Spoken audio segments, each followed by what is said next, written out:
samanlaiset tavoitteet muuttaa suomalaista työelämää entistä paremmaksi. Ja keskittyä rakentaa siitä yhteisöstä vahvempaa. Kilpailu on kova osaavista ihmisistä. Sitten on vähän hankalampi niin kuin Excelis-manuaalisesti. Nimenomaan.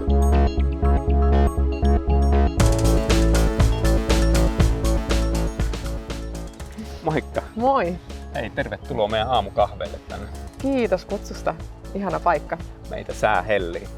Me saatiin Päivi Salo Easyltä, Easy CD on juttelemaan meidän kanssa tänne aamutunnelmia. Kyllä. Tervetuloa. Kiitos. Lähdetäänkö ottaa kaffet ja Lähdetään juttelua? Mahtavaa. Mehän ollaan niin ihan hurjan murroksen äärellä. Kyllä. Työn tekemisen suhteen. Ja siinä meillä on niin yhtymäkohtia. Kipinä me yritetään omalta kannaltamme niin tehdä uutta tällä ohjelmisto- ja konsultointialalla. Ja teillä on sama juttu. Kyllä. Minkälainen niin teille se murros? No joo, kyllä mehän puhutaan siitä, että me ollaan onnistamisen markkinassa, eli miten me mahdollistaa onnistumisen työelämässä, on se sitten niin kuin yksilölle tai sitten ylipäänsä organisaatioille. Tehdään se molempien kanssa hommia, että ihmisillä olisi vapaus valita, miten ne tekee työtä ja sitten toisaalta miten organisaatiot kehittyy entistä paremmaksi. Se on aika kiinnostava kenttä. Kilpailu on kova osaavista ihmisistä. Sitten voi muuttua tilanteet tosi nopeasti, niin kuin pandemiat sun muut. Kyllä. Pitää olla, niihin pitää pystyä reagoimaan kanssa nopeasti. Just näin. Ja uusia ammattiakin syntyy. Niin, se vielä. Joo. Meidän tietysti tuolla henkilöstövuokrauksen puolella, niin kyllä me tehdään töitä sen eteen, että ihmisten olisi helppo tarttua töihin, että ne näkisi ja saisi paljon mahdollisuuksia tehdä omanlaista työuraa.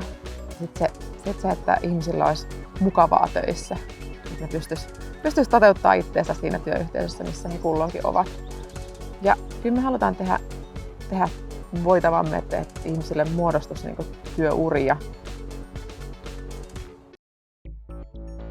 Hyvään lopputulokseen. Ja sitähän se niin johtaminen on tavallaan tuossakin meilläkin, että annetaan ihmisille tilaa miettiä, että hei, meillä on tämä ongelma, että miten tämä ratkaistaan. Ei tuskin kenelläkään johdossa on jo niin kuin oikeita vastauksia, vaan ehkä siellä on niin kuin kysymyksiä ja haasteita ja sitten yhdessä ratkotaan. Pystyy vaikuttamaan. Just näin. Ja mä luulen, että toi on nimenomaan just se, että kun sulla on mahdollisuus vaikuttaa siihen suuntaan, että mihin ollaan menossa tai niin kuin mitä siellä ympäristössä on, niin se kyllä voimaannuttaa ihmisiä ja saa antamaan parasta. Meidän pitää tehdä koko ajan enemmän hommia sen suhteen, että miten me pidetään kiinni niistä osaavista työntekijöistä. Että se palkka on yksi asia toki, mutta sitten pitää löytää keinoja ja konsteja, että miten ihmiset haluaisi tehdä meidän kautta enemmän hommia. Onko tämä ala ja Easykin, niin onko se ihan valmista miettiä digiratkaisuja? Ei, kyllähän tässä kentällä tilaa vielä? No siis kyllähän niin perinteisesti henkilöstöpalveluala on ollut aika manuaalista, että se on ollut sitä, että välitetään henkilö A paikkaan B ja sitä, kun koko toimiala koostuu aika pienistä organisaatioista, niin sitä on pystynyt tekemään sillä tavalla henkilökohtaisesti ja manuaalisesti, mutta kyllähän koko ajan tulee alalle toimijoita, jotka on enemmän niin digitaalisesti lähtöisiä ja meidän isojen toimijoiden pitää päästä siihen kelkkaan aika nopeasti mukaan. Kuinka isot sitten olette tällä hetkellä? No me ollaan tällä hetkellä markkina 2. Paljon teillä on työntekijöitä? Mitähän mä uskaltaisin sanoa? No 30 000 henkilön palkat me maksetaan vuositasolla, että se on vähän meidän alalla vaikea. Sitten on vähän hankalampi Excelis-manuaalisesti pyörittää sitä porukkaa. Kyllä, just näin. Ja sen takia pitää olla hyvät työkalut siihen, että poistetaan meidän rekrytoijilta sitä muistamisen taakkaa ja niiltä, jotka pyörittää tätä henkilöstöpuuleja. Ja sitten sä oot CDO:na sitten sulle on tärkeää nämä digiratkaisut ja kyllä. Se on sun intohimo. On ja kyllä näkee tosi paljon mahdollisuuksia siinä, että miten ihmiset viihtyy paremmin työssään, kun niillä on paremmat työkalut ja enemmän dataa käytössä ja sujuvammat prosessit. Niin ootteko te panostanut siihen Easylle? No kyllä me koko ajan panostetaan ja eihän siinä valmiiksi tule milloinkaan sillä saralla, mutta kovasti tehdään töitä sen eteen, että työkalut nimenomaan paranis.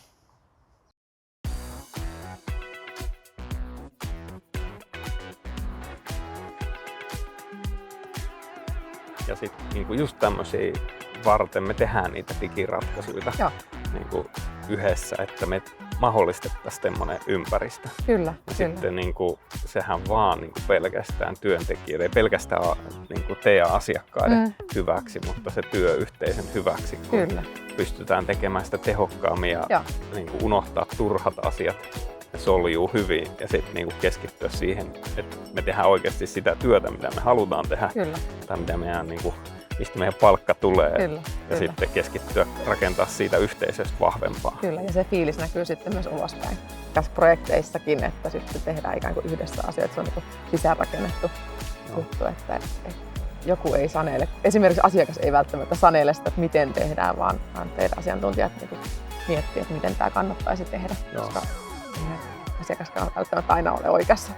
No näkyyhän se ainakin sillä tavalla, että musta tuntuu, että teidän tyypit on tosi motivoituneita ja niin kuin koko ajan miettii sitä, että miten asiat kannattaisi tehdä paremmin ja ovat tosi proaktiivisia kehittämään sitä tekemistä. Ja jotenkin, kyllä mä sanoisin, että se näkyy myöskin siinä niin tavoiteorientoituneisuutena, että koko ajan katsotaan yhteiseen maaliin. Että kyllä mä niin näen vahvan korrelaation siinä niin työntekijäkokemuksella ja siinä, että miten niin tuottavia asiantuntijat ovat. Ei, olipa kyllä kiva jutustella. Oli, kiitos aamupalasta. Oli kyllä kiva huomata, että meillä on molemmilla samanlaiset tavoitteet muuttaa suomalaista työelämää entistä paremmaksi. 7 aloittaa aamukahvit Kautsilla, niin on tämän jälkeen mukava lähteä työpäivään. Kyllä, täynnä virtaa. Moikka!